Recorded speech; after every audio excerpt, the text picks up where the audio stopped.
how do you kind of get transfers up and running? Is it just by making sure you communicate with the guys that are here, that we're a welcoming environment for everybody, like kind of like you mentioned? What kind of goes into making sure that those guys are going to be a culture fit? Because we all know, we've all been in college programs where the guy could be the most talented guy in the world, but he's not the culture fit that you're looking for. And times that can be more detriment than help in terms of how it translates to on-field success. Yeah, it comes down to the players. Last year, Rhett Lauder and Brock Wilkin and Cam Massey and those guys, they welcomed Bennett Lee and Michael Massey and Sean Sullivan and Justin Johnson because they knew they made us better, right? They knew they could put us over the top and give us a legitimate chance to win a national championship. So, one, it's having guys come into the program with the right mindset. One of the things we talk about all the time in our, that great leaders all share two qualities, and that's humility and gratitude. So we talk a lot about those two things in our team meeting room. And one of the adjustments we've made is we've really used this team meeting room. We start every practice in there. We'll put a video up there. We'll put the practice plan up there. We'll have a message of the day.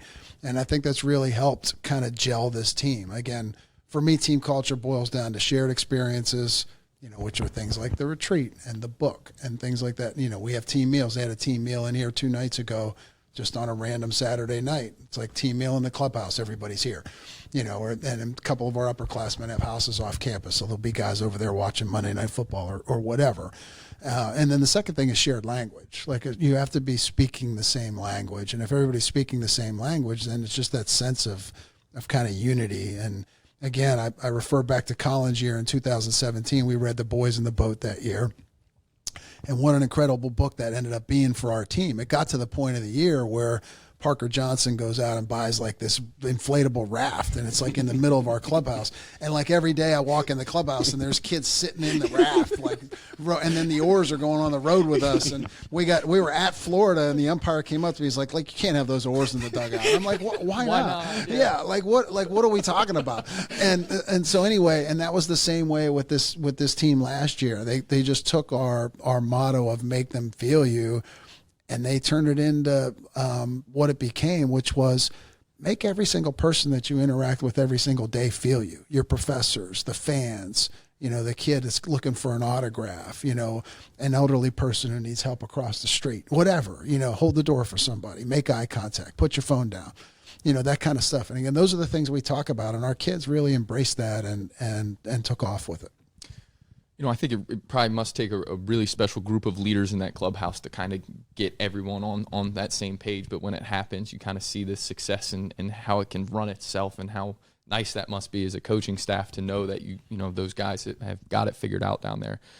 Back to the transfer portal real quick. What has the adjustment been for you and your program with the new transfer rules, and how guys are kind of in and out, and that can that rattle a culture, in your opinion? And has there been an adjustment from you and the staff of kind of dealing with the portal on the whole? Yeah, for sure. It's been a huge, I've never seen so many changes in college athletics than the last couple of years, because not only did you have the portal, but then you had NIL kind of right on top of it.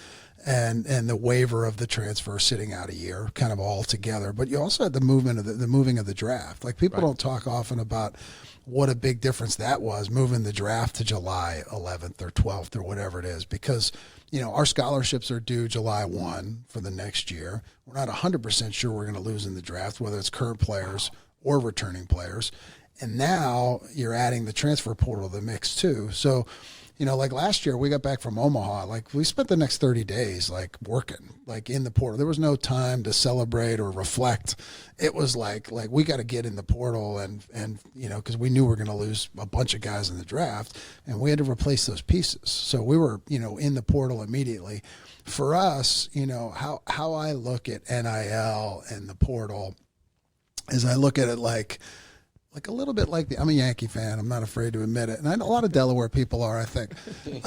But when the Yankees were really good, right, they were homegrown in the middle of the field, like Jeter, Posada, Rivera, Pettit, Bernie Williams. Like the crux of their team and their leadership was homegrown. And then they added like clubhouse pieces, guys that were just added to your clubhouse, made the room better, kind of gamer veteran guys, Scott Brocious, Paul O'Neill, guys like that. But then they also added a little star power, Roger Clemens or Hideki Matsui. And that's how I look at the portal for us. Like I want to be homegrown. So I want the crux of our team to be guys who started here as freshmen. But I do want to add some clubhouse depth, and I do want to add some star power. Like that's how I want to use the portal and NIL opportunities.